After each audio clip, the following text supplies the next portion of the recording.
Oh, hello, dear. There you are again. Oh, dear. I'm not sure where to begin.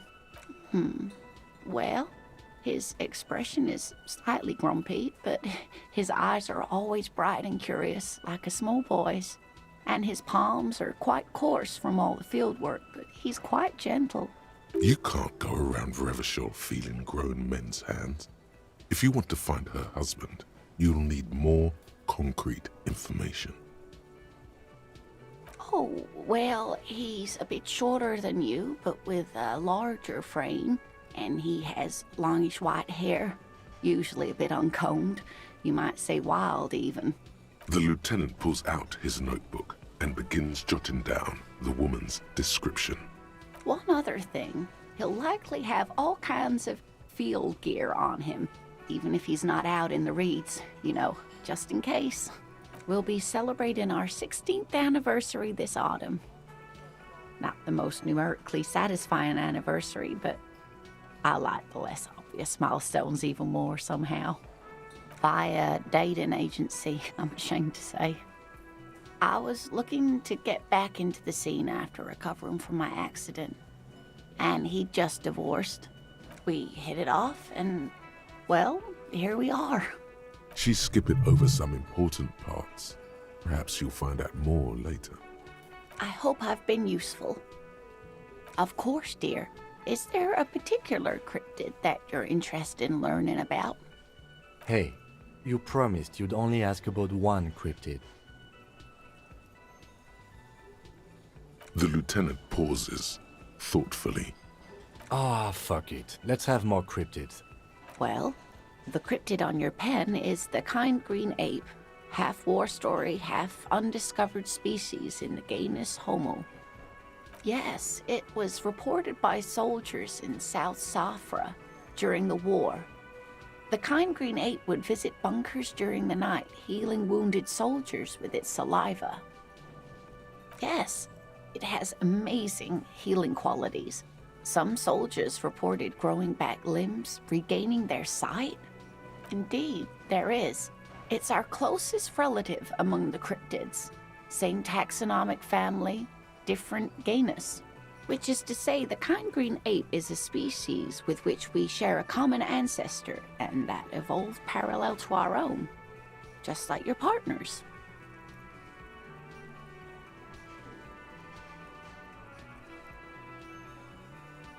The lieutenant looks at you, pleasantly surprised. Oh, no, I didn't mean to imply that Saolites are inferior to us in many ways. You are superior. For example, your earwax doesn't have a foul odor like ours does. A tremendous evolutionary advantage, I'm sure. But perhaps we've had enough speculative biology for today? The gnome of Jeroma. Oh, it is. None of his victims survived. Grieving relatives never even found their bodies because the gnome's venom dissolved organic tissue. It was reportedly a small creature with webbed fingers and a protruding forehead and an ungainly little thing. Quite scary to look at. A couple of campers found it when it was already dying. They heard an odd wailing in the woods and followed the sound. They were scared and wrapped it in tarpaulin to suffocate it. It still took the gnome of Jeroma an entire day to die. If the body of the creature was found, why aren't there detailed illustrations of it in science textbooks, confirming the existence of this very little species? Alas, the first scientist who got his hands on the creature's corpse put it in a jar of formaldehyde, thinking that would detoxify the gnome's venom. Instead, all the venom leaked out of the creature's teeth and into the surrounding liquid, dissolving the creature itself. A poetic end, perhaps, but a real loss for science. Alas, always alas, and then it was gone. Isn't that overly convenient?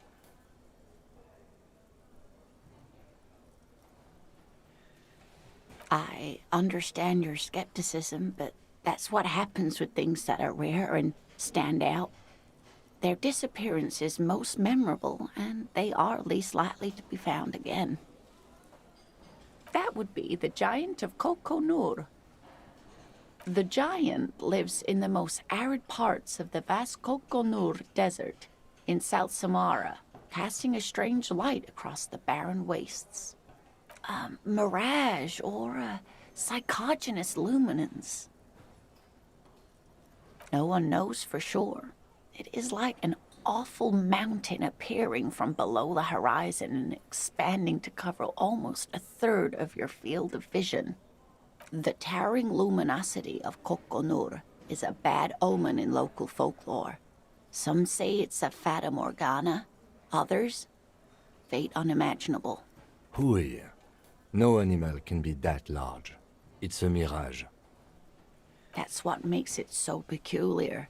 A species surviving at the very limits of scientific law. The giant of Kokonur must be the largest animal the planet can support. There are limits, you see, to how large a metabolism an ecosystem can beget. Some say a gravity anomaly below the Kokonur Desert might allow the creature to grow to these gargantuan sizes. Gravity anomaly? Digging it. Digging this parascientific stuff right here. Cryobacter catlensis. Yes, a unicellular bacterium that was discovered in one of the northernmost points of Kutla on the Boreal Plateau by renowned geologist Caitlin Mijanou some 70 years ago. The bacterial colony Mijanou found had remained alive while frozen in ice for longer than anyone could reliably estimate. Certainly from before recorded history. Mijanou disappeared shortly after injecting herself with the bacteria she had brought back to study, no doubt in hopes of prolonging her own life.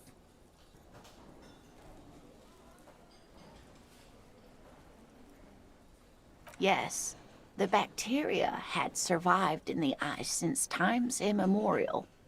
It is not hard to see where she could have gotten the idea. It's actually a little hard to see. But do go on.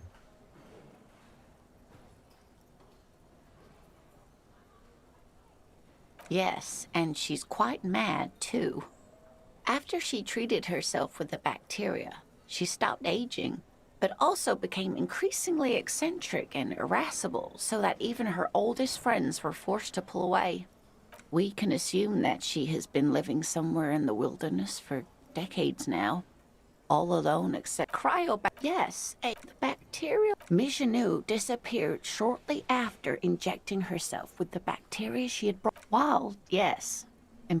Everything has a price. After Mijanou treated herself, we can assume that she has been living somewhere.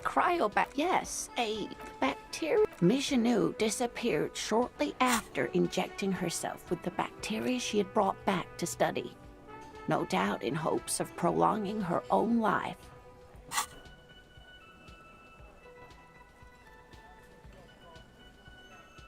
Everything has a price. After we can assume that she has been living some. I'm glad you like them, but I'm not really one to tell you about all of them.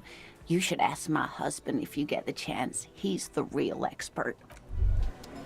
As you turn, a bright light catches your eye, making you squint. So cool. From a distant sunset, a stage light, flash photography, nowhere in particular. It's just what superstar law officers do. They squint at lights and they solve shit. What are you, deaf? They're perfect, like rockstar politician and drug addict teacher. Embrace the superstardom you've worked so hard to establish. Yeah, a cool, trash superstar. Big dick cop down on his luck. Salam Rocky by here. Badass on the edge disco cop. Time to recede into a ludicrous fantasy world. Here we go. Camera. Lights.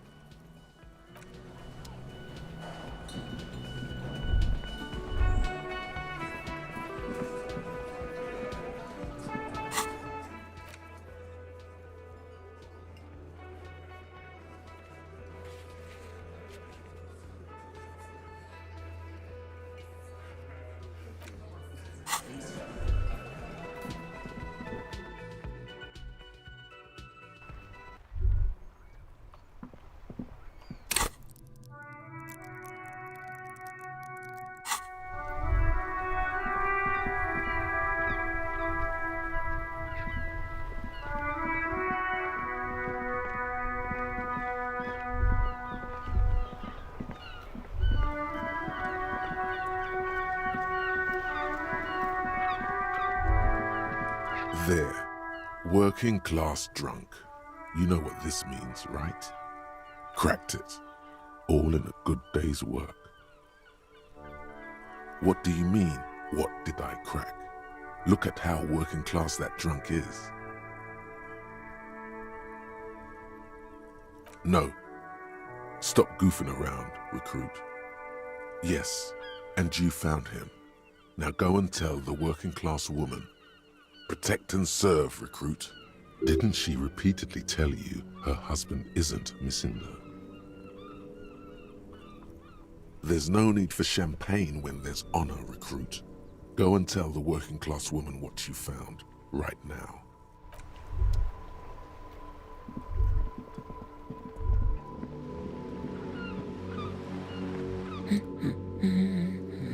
God damn it, I already told you. My husband isn't missing. And I specifically added that I didn't need to know where he was. Very well then. Where is he?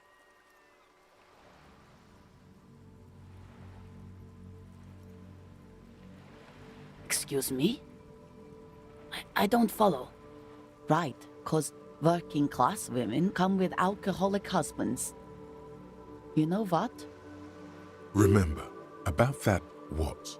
Never ever say what. You were right. I do have an alcoholic husband. Although not that one. Ha, blam, knew it.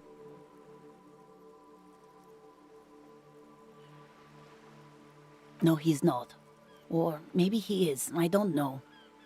He's probably in the park or in Shamrock somewhere, drinking with his friends. I haven't seen him for...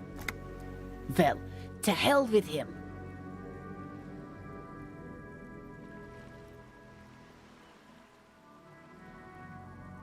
I wouldn't be so sure.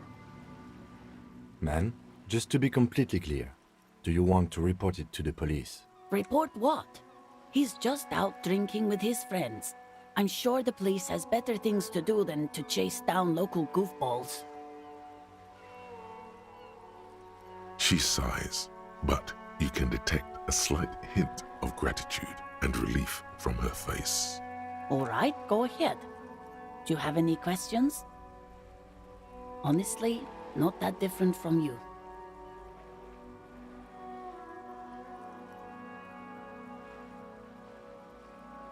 Well, he's slightly chubby. What else? He was wearing a dark brown leather jacket with a bright blue inner lining. The lining is hand-sewn. I made it myself. It's his cool jacket. God knows it's too cold to run around in this, but he refuses to change. Who cares about the cold when you have your cool jacket to wear? You can completely sympathize. I even tried throwing it away once, but he just dug it out of the bin. Can you believe it?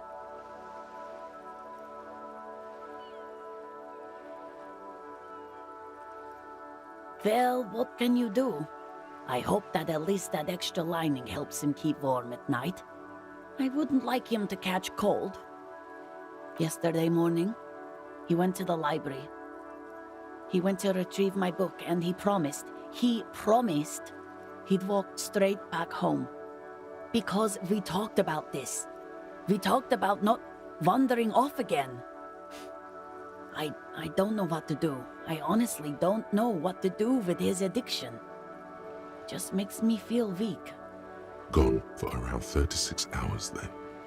Damn, this is a missing persons case.